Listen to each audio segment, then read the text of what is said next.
नमस्कार. बातमी आणि बरंच काही मध्ये मी विशाल पाटील आपल्या सगळ्यांचं स्वागत करतो. अन्न, वस्त्र आणि निवारा यासोबतच व्हॉट्सॲप ही हल्ली भारतीयांची मूलभूत गरज झालेली आहे आणि या वाक्यामधील विनोदाचा भाग सोडून दिला तरी व्हॉट्सॲप शिवाय आज भारतीयांचं पान देखील हलत नाही ही वस्तुस्थिती आहे. भारतामध्ये व्हॉट्सॲपचा वापर करणाऱ्यांची संख्या सुमारे 20 कोटींच्या घरात आहे. पण याच व्हॉट्सॲपनं काय धुमाकूळ घातलेला आहे पहा, त्यासाठीच आमची आजची बातमी आणि बरंच काही.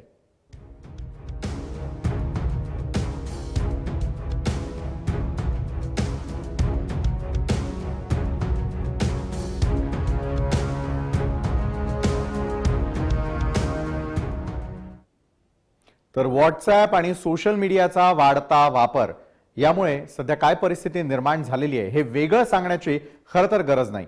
त्याचे अनेक फायदे असले तरी देखील त्याचे तोटेही तितकेच आहेत. नाण्याला दोन बाजू असतात ना, त्याचप्रमाणे सोशल मीडियाच्याही दोन बाजू आहेत. अनेकदा सोशल मीडियाचा वापर खोट्या बातम्या पसरवण्यासाठी केला जातो. फेक व्हिडिओचा वापर करून लोकांच्या भावनाही दुखावण्यात येतात. या बोगस बातम्यांना आणि व्हिडिओला आळा घालण्यासाठी आता प्रभावी उपाययोजना करा असे आदेश थेट केंद्र सरकारनं व्हॉट्सॲपला दिलेले आहेत, अशी माहिती लोकसभेत केंद्रीय गृह राज्यमंत्री हंसराज अहिर यांनी एका लेखी उत्तरात दिलेली आहे. तसंच या संदर्भात इलेक्ट्रॉनिक आणि माहिती तंत्रज्ञान विभागानं व्हॉट्सॲपला नोटीस पाठवली आहे असंही त्यांनी स्पष्ट केलेलं आहे. बरं, व्हॉट्सॲप या सोशल मीडियावरून मोठ्या प्रमाणामध्ये बोगस बातम्या या वाऱ्यासारख्या पसरत असतात आणि यामुळे अनेकदा गैरसमज देखील निर्माण होत असतात. तर बोगस बातम्यांना आळा घालण्यासाठी अनेक उपाययोजना केलेल्या आहेत अशी माहिती व्हॉट्सॲपनं देखील सरकारला कळवलेली आहे असंही त्यांनी आता स्पष्टीकरण दिलेलं आहे. तर एकंदरीतच आपण पाहतोय की व्हॉट्सॲपमुळे कशा प्रकारचा गोंधळ निर्माण झालेला आहे. एक छोटासा मोबाईल तुमच्या हातात काय आला तर त्यामध्ये असलेल्या व्हॉट्सॲप या ॲपमुळे मात्र प्रत्येकाला काय नेमकं करावं हे सुचतही नाही. अनेक वेळेला आलेली जी माहिती आहे ती मात्र कुठे कन्फर्म करून हवी याचा देखील कुठेही मागमूस नसतो. मग आलेला मेसेज जसाच्या तसा फॉरवर्ड करायचा आणि मग सुरू होतो व्हॉट्सॲपचा धुमाकूळ. या संदर्भात अधिक चर्चा करण्यासाठी आपल्यासोबत आहेत मानसोपचार तज्ज्ञ डॉक्टर सागर मुंदडा. डॉक्टर सागर, खूप खूप स्वागत तुमचं बातमी आणि बरंच काही मध्ये. धन्यवाद. सगळ्यात पहिला प्रश्न मी आता तुम्हाला यावेळेला विचारेल की व्हॉट्सॲपचा वापर तुम्ही आम्ही सगळेच जण करतोय, मात्र त्याचा अतिवापर झाला किंवा कुठल्याही गोष्टीचा अतिरेक झाला तर त्याचे परिणाम हे भोगावेच लागतात आणि सर्वाधिक परिणाम होतो तो तुमच्या आमच्या मनावरती. एक मानसोपचार तज्ज्ञ म्हणून व्हॉट्सॲपकडे आपण कसं पाहता? हे बघा, सगळ्यात अगोदर मी या शोला येण्याच्या अगोदर पहिली गोष्ट जी केली ती म्हणजे माझ्या मोबाईल मधला व्हॉट्सॲप मी बंद केला. कारण व्हॉट्सॲपची घंटी दर 2 मिनिटाला वाजत असते आणि त्याच्याकडे आपलं लक्ष जर असलं तर कुठल्याही गोष्टीवर आपण फोकस करू शकत नाही. आता त्यासाठी जर आपण विचार केला की व्हॉट्सॲपच नव्हे तर बाकीचे जे सगळे सोशल मीडिया पोर्टल्स आपल्याकडे आज आहे त्यांचा अतिवापर कुठे ना कुठे होतोय. त्याचं मूळ कारण आपण शोधूया. आपल्या मेंदूत कुठलीही गोष्ट जर आपल्याला करायची असेल, म्हणजे आपण समजा जेवण करतो, खूप स्वादिष्ट जेवण असेल तर आपल्या मेंदूला वाटतं काहीतरी चांगलं घडलंय आणि त्यामुळे आपला मेंदू आपल्याला म्हणतो परत ही गोष्ट आपल्याला पाहिजे. तसंच आता व्हॉट्सॲप सोबत सोशल मीडिया सोबत व्हायला लागलंय. कारण आपण कोणाला तरी काही मेसेज पाठवलं, आपण कोणाला काहीतरी सेल्फी काढून पाठवली, एका सेकंडमध्ये ती सेल्फी तिकडे पोहोचते, एका सेकंडमध्ये तो मेसेज तिकडे पोहोचतो आणि आपल्याला लगेच कुठल्याही प्रकारचा अंतर नसताना, कुठल्याही प्रकारचा काळाचा अंतर नसताना आपल्याला त्याचा उत्तर भेटतो. तर आपल्याला काहीतरी प्रतिसाद भेटतो. आपल्या मेंदूला वाटतं ही चांगली गोष्ट आहे. आपल्या मेंदूला त्याच्यामुळे आम्ही आमच्या भाषेत म्हणतो की डोपामिन किक भेटते किंवा चांगलं वाटतं आणि आपल्या मेंदूला या गोष्टीची हळूहळू हळूहळू हळूहळू सवय लागायला लागते. बरोबर. आजच्या परिस्थितीत असं झालंय की मग तरुण असो, बालक असो, मोठे लोक असो, प्रत्येकाच्या मेंदूत हे जे डोपामिन किक आम्ही म्हणतो ती एका प्रकारे तयार झालेली आहे. तर आपल्याला जर हे नाही केलं तर आपल्याला वाटतं की काहीतरी माझ्या लाईफमध्ये मिसिंग आहे, काहीतरी माझ्या आयुष्यात मिसिंग आहे. आम्ही असे पेशंट्स आता बघायला सुरुवात केली आहे जे एक दिवस जर त्यांचा व्हॉट्सॲप बंद असला, म्हणजे एक दिवस जर त्यांचा नेट बंद असला तर त्याच्यामुळे ते इतके गोंधळून जातात किंवा इतके ते चिडचिड त्यांची होते की त्यासाठी स्पेसिफिकली आमच्याकडे पेशंट्स येत आहेत आता. आणि लहान वयोगटाचेच नव्हे तर 20, 25, 30, 40 वयोगटापर्यंतचे पेशंट येत आहेत की 2-3 दिवस व्हॉट्सॲप आमचा बंद होता किंवा आम्ही खंडाळाला गेलो किंवा आम्ही कुठेतरी अशा ठिकाणी गेलो जिथे इंटरनेटचं सर्व्हिस नव्हतं आणि 2 दिवस व्हॉट्सॲप नव्हतं किंवा नेट नव्हतं. त्याच्यानंतर माझे बाबा किंवा माझा भाऊ किंवा माझी आई असे वागायला लागले जणू काही त्यांचा अंग काढलाय, जणू काही त्यांचा हात फ्रॅक्चर झालाय, जणू काही त्यांना खूप जबरदस्त ताप आलाय, त्यांना दुसऱ्या कुठल्याच गोष्टीत मन लागत नव्हतं. तर आपला मेंदू प्रत्येकाचा, मी म्हणेल आजच्या जगात कमी जास्ती प्रमाणात व्हॉट्सअपला, सोशल मीडियाला जे लगेच आपल्याला उत्तर भेटतं, लगेच प्रतिसाद भेटतं, या एका टेंडन्सीला आपण अधीन झालेलो आहात. बरं डॉक्टर सागर मुंदडा, आता तुम्ही म्हणालात अनेक पेशंट्सला आपण भेटलेले आहातच, तर मग उदाहरणादाखल 2-3 केसेस नेमक्या कशा होत्या, कशा प्रकारचे पेशंट्स तुमच्याकडे आले, हे सविस्तर सांगू शकाल आमच्या प्रेक्षकांना? नक्की सांगतो मी. हे बघा, 3-4 दिवसा अगोदरची गोष्ट आहे. माझ्याकडे एक 10वीची मुलगी आली होती आणि मुळात आई वडिलांनी तिला आणलं होतं की डॉक्टर साहेब, आता ही 5-6 महिन्यापासून अभ्यास करतच नाही, दिवसभर रूम मध्ये बंद असते, काय करते आम्हाला काही कळत नाही. आम्ही टीव्ही बंद करण्याचा प्रयत्न केला तरी त्याच्याने काही फायदा झाला नाही. आम्ही 10 क्लासेस लावले तरी त्याचा काही फायदा झाला नाही. तुम्ही काहीतरी करा. तर जेव्हा मी तिच्याशी सविस्तर बोललो तर माझ्या लक्षात आलं की ती रोजचे 3 ते 4 तास ऑन अन ॲव्हरेज व्हॉट्सॲपवर किंवा कुठल्या तरी सोशल मीडिया प्लॅटफॉर्मवर ती घालवत होती. आता तिचा असा समज होता की मी व्हॉट्सअपवर आपल्या मैत्रिणींशी, आपल्या मित्रांशी अभ्यासाबद्दल बोलते, पण ती सुरुवात व्हायची अभ्यासासोबत आणि 5 मिनिटं अभ्यासाबद्दल तुम्ही बोलले व्हॉट्सअपवर, त्याच्यानंतर ती जी गोष्ट होती ती कुठल्या दुसऱ्या डिरेक्शनलाच निघून जायची आणि 3-4 तास तिचे कुठे निघायचे ते तिला कळत नव्हतं. तर आम्ही फक्त एक चांगला संभाषण केला, थोडंसं मी तिला जाणून घेतलं आणि फक्त तिला इतकी जाणीव करून दिली की बाळ, तू जे म्हणते की मी व्हॉट्सअपचा वापर अजून जास्त इन्फॉर्मेशन घेण्यासाठी, ज्ञानाचा आदान प्रदान करण्यासाठी वापरते, सुरुवात नक्कीच तशी होते, तुझा जो मोटिव्ह आहे तो खराब नाहीये, पण 5 मिनिटं अभ्यासाची गोष्ट होते आणि त्याच्यानंतर 3 तास जे आहे ते काहीतरी दुसरं होतंय. एक उदाहरण झालं. हे तर मुलांचं झालं. माझ्याकडे काही दिवसाअगोदर एक 30 वर्षांचे इंजिनियर आले होते, खूप मोठ्या कंपनीमध्ये ते काम करतात. असं झालं होतं की त्यांना वर्क फ्रॉम होम हे कन्सेप्ट त्यांच्या कंपनीमध्ये आहे. तर सुरुवातीला ते वर्क फ्रॉम होम करायचे, अति उत्तम त्यांचं प्रदर्शन होतं, सगळे कामं ते करायचे. पण सुरुवातीला व्हॉट्सअपची नाही, पण त्यांना ऑनलाईन गेमिंगची एक सवय लागली की थोडासा वेळ त्यांना भेटलं किंवा त्यांचं दिवसाचं काम झालं की ते ऑनलाईन गेम, पबजी सारखे किंवा दुसरे गेम्स खेळायला त्यांनी सुरुवात केली. असं झालं की सुरुवातीला अर्ध्या तासापासून सुरुवात झाली, काम संपल्यावर मग 1 तास, मग 2 तास. मागच्या 6 महिन्यात अर्ध्या तासावरून ते आता अशा परिस्थितीला पोहोचले होते की त्यांना ऑफिसमधून शो कॉज नोटीस आलेली की तुमचा परफॉर्मन्स खूप कमी होतोय, तुम्ही काहीतरी कारण द्या किंवा इम्प्रूव्ह करा तुमचा परफॉर्मन्स, नाही तर तुम्हाला काढण्यात येईल. जेव्हा आम्ही सखोल माहिती घेतली त्यांच्याकडून तर असं लक्षात आलं की ते दिवसाचे कमीत कमी 8 ते 10 तास हे ऑनलाईन गेमिंगवर, म्हणजे सोशल मीडिया पोर्टलवर, ऑनलाईन पोर्टलवर स्वतःचे वेस्ट करत होते. रात्र ते 3, 4, 5 वाजता झोपत होते, मग त्याच्यामुळे उठत होते लेट 1-2 वाजता. पुन्हा त्यांची जी जीवनशैली आहे, दिवसची त्यांची मी म्हणेल जीवनशैली किंवा त्यांचं दिनचर्या जी होती ती पूर्ण प्रकारे विस्कळीत झाली होती आणि यामुळे त्यांचं जॉब पण जाण्याची वेळ आली होती. तर तुम्ही बघताय की एक छोटीशी गोष्ट जी आपण एक टाइमपास म्हणून चालू करतो ते आपल्या मनाला किती आपल्या ताब्यात घेते की चांगले शिकलेले लोक सुद्धा, मॅच्युअर लोक, इंजिनियर लोक, डॉक्टर लोक, सगळे लोक त्याला कुठे ना कुठे अधीन होत आहेत. आणि काही डॉक्टर सागर मुंदडा, एक महत्वाचा मुद्दा तुम्ही आताच उपस्थित केला. जर विद्यार्थ्यांना याचं ऍडिक्शन झालं असेल तर तुमचं दुर्लक्ष होऊ शकतं, मार्क्स कमी होऊ शकतात. तर दुसरीकडे जर तुम्ही व्हॉट्सअपचा अतिवापर करत असाल तर प्रेक्षकांनो लक्ष देऊ नये का की तुमचा जॉब सुद्धा यामुळे जाऊ शकतो. बरं डॉक्टर सागर मुंदडा, एक मानसिक गोष्ट असते ती म्हणजे अशी की एखाद्याने सांगितलेल्या गोष्टीवरती आपण तातडीनं विश्वास ठेवत नाही, त्याची शहानिशा केल्याशिवाय आपण त्याकडे लक्ष देत नाही. मात्र असं अनेकदा होतं की तुमच्या आमच्या व्हॉट्सअपवरती आलेली एखादी बातमी कळत न कळत आपण लगेच फॉरवर्ड करतो किंवा त्याच्यावरती विश्वास ठेवतो. त्याचा मानसिक परिणाम देखील अनेक वेळेला होतो. खरं तर ती बातमी खूप वर्ष जुनी असते आणि ती आत्ता उगाच एखाद्याला मिळाली असते आणि त्यातून त्याचा प्रचार प्रसार होतो.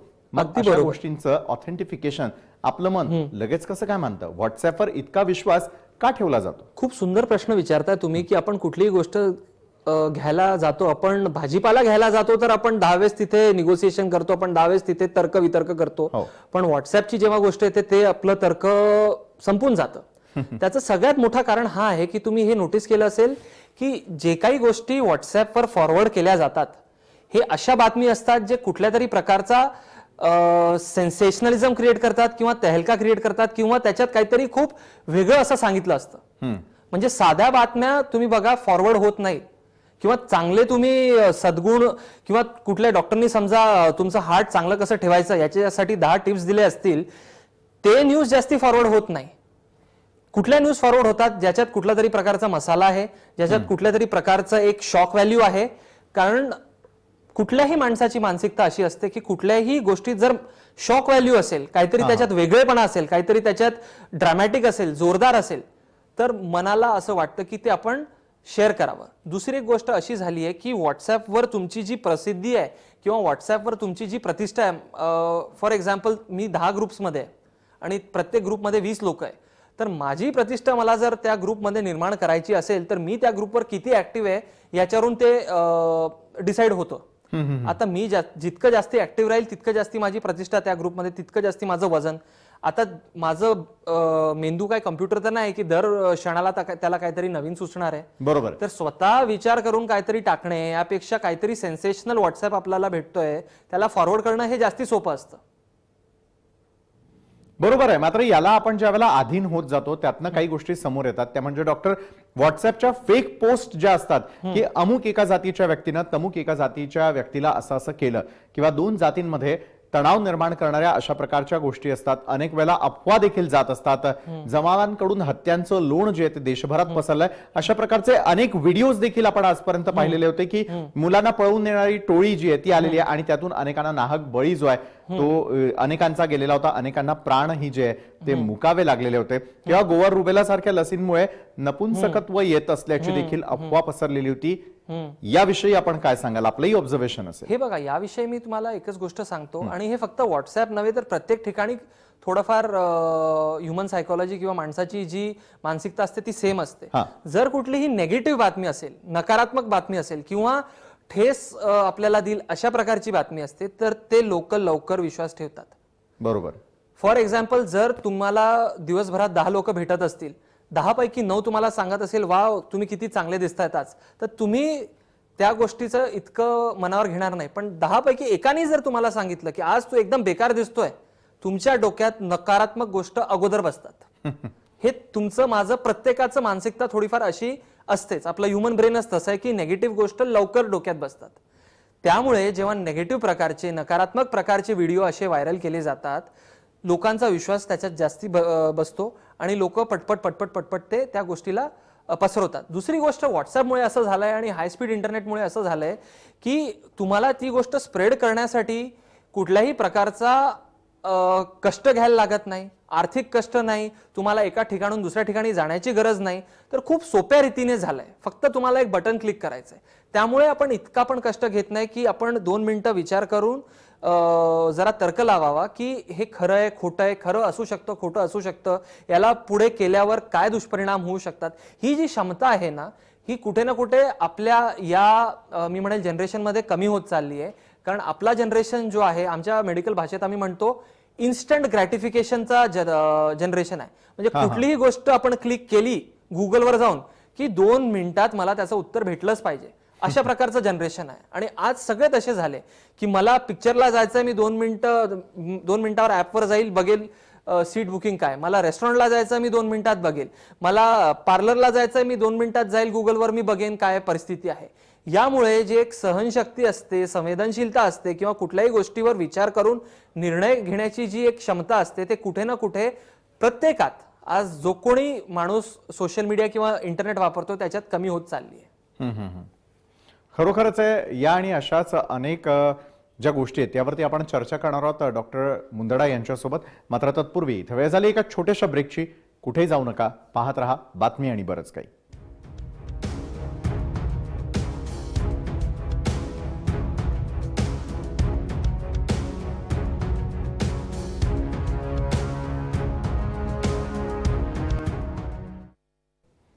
ब्रेक नंतर व्हॉट्सअपचा धुमाकूळ आपण यावेळेला पाहतोय. या संदर्भातली अधिक चर्चा जी आहे डॉक्टर मुंदडा यांच्यासोबत आपली यावेळेला सुरू आहे. बरं डॉक्टर, आणखी एक जाणून घ्यावंसं वाटतं, ज्या वेळेला एखादा नियम निघतो, एखादा निर्णय घेतला जातो की अशा प्रकारचा सोशल मीडियाचा आपण वापर करत असाल, एखादी फेक न्यूज जी आहे ती पुढे करण्यामध्ये किंवा फॉरवर्ड करण्यामध्ये तुमचा हात असेल, तर मात्र तुम्हाला त्या संदर्भातली शिक्षा भोगावी लागेल.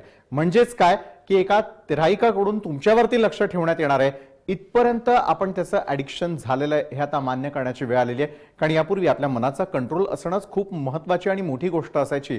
मात्र आता आपल्यावरती इतर कुणाला तरी कंट्रोल ठेवावा लागणार आहे. म्हणजे हे ॲडिक्शन कुठपर्यंत जाऊन पोहोचलंय, कुठपर्यंत हा धुमाकूळ फक्त बाहेरच नाही तुमच्या मनातही घालतोय व्हॉट्सॲप. अगदी बरोबर बोलताय तुम्ही. इनफॅक्ट मी तुम्हाला सांगेल, दिल्लीमध्ये एम्स हॉस्पिटलमध्ये जो भारताचा नंबर 1 हॉस्पिटल आहे, किंवा बँगलोरमध्ये निम्हॅन्स हॉस्पिटल जे आमच्या क्षेत्रातलं सगळ्यात आघाडीचं हॉस्पिटल आहे, इथे WhatsApp, Facebook, social media D addiction centres open झाले, जिथे लोक जात आहेत, स्वतःला ऍडमिट करून घेत आहेत, एक्सेप्ट करतायत. या गोष्टीची लोकांना जाणीव होते की आपण याला इतके अधीन झालेलो आहोत की आपल्याला प्रोफेशनल हेल्पची गरज आहे, आपण स्वतः या गोष्टीला सोडू शकत नाही, तर इथे स्वतःला ऍडमिट करून घेताय, अशी परिस्थिती निर्माण झालेली आहे. याच्यावरूनच आपल्याला एक अंदाज येतो की हा किती तीव्रतेने पसरणारा भाग आहे. दुसरी गोष्ट मी एक तुमच्या माध्यमातून सांगू इच्छितो, खूप चांगला तुम्ही मुद्दा घेतलाय की जर कोणालाही एक चेक करायचं असेल ना की मी जे व्हॉट्सॲप वापरतोय हा एका व्यसनाचा, अधीनतेचा, ॲडिक्शनचा रूप झालाय की अजून माझं कंट्रोलमध्ये आहे, तर तुम्ही एक सोपी टेस्ट करा. तुम्ही स्वतः करू शकता घरी. तुम्ही एक काम करा, तुमचं जे कुठला दिवस असतं सुट्टीचं, शनिवार असेल, रविवार असेल, सोमवार असेल, जे काही असेल, त्या दिवशी अगोदरच्या दिवशी तुम्ही डिसाईड करा की पुढचा दिवस माझा सुट्टीचा दिवस आहे, त्यामुळे मला कुठल्याही प्रकारच्या मोबाईलची किंवा ॲटलिस्ट इंटरनेटची गरज नाहीये. बरोबर. त्या दिवशी मी नेट कुठल्याही स्वरूपात, मग ते व्हॉट्सॲप असो, फेसबुक असो, काही असो, वापरणार नाही. सकाळी 6 पासून संध्याकाळी 6 पर्यंत 12 तास करून बघा. याच्यात जर सकाळी 6 ते संध्याकाळी 6 मध्ये तुम्हाला असं वाटायला लागलं की आपलं हात परत परत असं वाटतंय की आपल्या हातावर आपलं कंट्रोलच नाही आणि हात परत परत आपलं मोबाईलकडे चाललाय, किंवा असं वाटतं की यार काय चालू आहे जगात हे बघून घेऊया, हे नवीन टर्मिनॉलॉजी आहे, फिअर ऑफ मिसिंग आउट म्हणतो आपण त्याला, फोमो, म्हणजे जगात काय चालू आहे हे आपण चला बघूया, बातमी बघूया, कोण मित्र काय करतंय, संडे कसं एन्जॉय करतंय हे बघूया, अशी तुमची जर खूप तीव्र इच्छा होत असेल, किंवा तुम्हाला दुसऱ्या कुठल्या गोष्टीत आनंद वाटत नसेल, तुम्ही सुट्टी घेताय, तुम्ही डिसाईड केलंय व्हॉट्सअपवर जाणार नाही, तुम्ही असं डिसाईड केलंय चला आपण मरीन ड्राईव्हला जाऊया किंवा जुहू बीचला जाऊया आणि तिथे आपल्या परिवारासोबत आपण मस्तपैकी गप्पा मारूया, मजा करूया, पण तिथे जाऊन सुद्धा जर तुम्हाला तेच विचार येतोय की मी फोटो घेऊन हे केव्हा व्हॉट्सअपवर टाकू किंवा फेसबुकवर टाकू, किंवा तुम्हाला घरी आरामाने बसून सुद्धा असं चिडचिड होते की केव्हा मी ते परत घेऊ, किंवा मन तुमचं कुठल्याच गोष्टीत लागत नसेल, हे फक्त 12 तासाचं तुम्ही एक्सपेरिमेंट स्वतःसोबत करून बघा. याच्यामधून जर तुम्हाला मी जे आता सिम्पटम सांगितले ते वाटत असेल तर तुम्ही नक्की अधीनतेच्या वाटेवर आहात आणि तुम्ही नक्की एक जाणीव स्वतःला करून घेतली पाहिजे की मी याचा ऍडिक्ट झालेलो आहे आणि मला काहीतरी याच्यासाठी स्टेप्स घ्यायला लागतील. जर तुम्हाला स्वतःला जमत नसेल तर तुम्ही नक्की प्रोफेशनल्सकडे जावा, सायकॅट्रिस्टकडे जावा, मानसोपचार तज्ञांकडे जावा, ते तुम्हाला मदत करतील याच्यामधून बाहेर काढायला. ते सोपं भाग आहे. सगळ्यात अवघड भाग आहे की स्वतः या गोष्टीची जाणीव करून घेणे आणि एक्सेप्ट करणे की हो मला असं त्रास होतोय आणि मला याच्यामधून निघायला लागेल. कारण आज पण बहुतांश पब्लिक अशी आहे की ते म्हणतात सोशल मीडियाचा अतिवापर, तुम्ही म्हणतात ऍडिक्शन, हे पूर्ण चुकीची गोष्ट आहे. ते म्हणतात हे तर आम्ही अतिवापर करतोय, मोज मस्तीसाठी करतोय, फक्त टाइमपास म्हणून करतोय. त्यांना हे लक्षात येत नाही की त्यांचा मेंदू, त्यांचं मन या गोष्टीला किती अधीन झालेला आहे. तर माझी हात जोडून विनंती असेल सगळ्यांना की हे एक्सपेरिमेंट तुमच्या सुट्टीच्या दिवशी करा. जेव्हा तुमचं काम असतं त्या दिवशी करू नका, कारण तुम्ही तुमच्या मनालाच मग एक्सक्यूज देणार की अरे माझं तर काम आहे, मग फोन येऊ शकतो, ऑफिसमधून मेसेज येऊ शकतो, तर तुम्ही लगेच व्हॉट्सअपकडे जाणार. सुट्टीचा दिवस निवडा, 12 तासाचा हा एक्सपेरिमेंट करा आणि मग तुम्हाला स्वतःचं उत्तर भेटेल.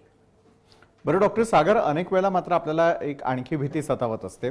जसं तुम्ही सांगितलं की जगाशी संपर्क होणार नाही, मात्र आता तर एक महत्त्वपूर्ण जे आहे ते विधेयकही मांडण्यात येतं आणि ते म्हणजे राईट टू डिस्कनेक्ट. म्हणजे तुम्ही कामापासून जर लांब असाल किंवा तुमच्या 9 तासानंतर जर लांब असाल तर तुम्ही उत्तर देण्यास बांधील नसल्याचंही समोर येत आहे. म्हणजे खरोखरच ही काळाची गरज झाल्याचंही आता भासायला लागलेलं आहे. बरं, तुम्ही लक्षणांसंदर्भात सांगितलं, मात्र या सर्व लक्षणं जर आपल्यात ती जाणवायला लागली तर यातून बाहेर पडण्यासाठी छोटे छोटे काय उपाय करायला हवे? आपण आपले छंद जोपासायला हवेत का? हे मला तुम्हाला जाता जाता विचारायचं. अगदी बरोबर बोलताय तुम्ही, परफेक्ट बोलतायत. हे बघा, याच्यात आपण जसं म्हणतो की आपण शरीराची हायजीन मेंटेन केली पाहिजे, त्याच प्रकारे आपण मनाची हायजीन मेंटेन केली पाहिजे आणि त्याला आपण जरी असं म्हटलो की इंटरनेट हायजीन मेंटेन केली पाहिजे. म्हणजे नेमकं काय की आपण असं डिसाईड करायचं की आठवड्यातून एक दिवस मी कुठल्याही प्रकारे व्हॉट्सॲप किंवा दुसरं सोशल मीडिया पोर्टल वापरणार नाही. हे तुम्ही जाणून बुजून डिसाईड करायचं आणि फॉलो थ्रू करायचं.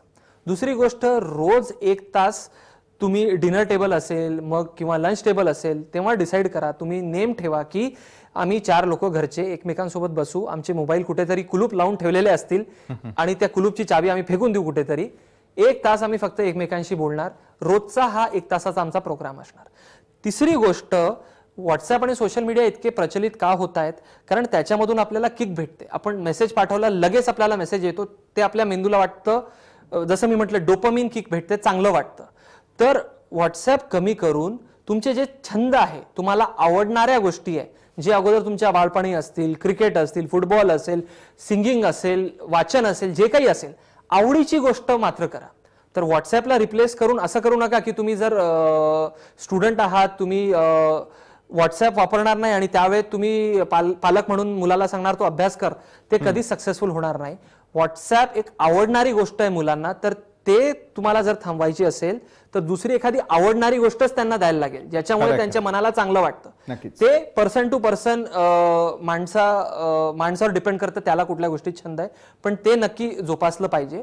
आणि चौथी एक गोष्ट आपण केली पाहिजे की जर हे सगळं करून सुद्धा आपल्याला असं वाटतंय की नाही बाबा मला हे जमत नाहीये, तर please please please professional help घ्या. प्रोफेशनल हेल्प घेतली तर तुम्ही खूप कमी वेळात याच्यामधून पूर्ण प्रकारे बाहेर नक्कीच निघू शकता. खरं. डॉक्टर सागर मुंदडा, खूप खूप धन्यवाद, तुम्ही आलात आणि आमच्या चर्चेमध्ये सामील झालात त्यासाठी. तर यापुढे जर सोशल मीडियाचा आपण वापर करत असाल तर कुठल्याही प्रकारे माथी भडकावणारी पोस्ट असू दे किंवा मग एखादा एडिट केलेला फोटो असू दे, तो फॉरवर्ड करताना 2दा विचार करा, 4दा विचार करा. मात्र खरं तर तो फॉरवर्ड करण्याची खरोखरच गरज आहे का, यासाठी आपल्या मनावरतीच ताबा मिळवा, इतकंच सांगावं असं वाटतंय. तर बातमी आणि बरंच काही मध्ये वेळ झाली इथेच थांबण्याची. मात्र तुम्ही पाहत राहा जय महाराष्ट्र.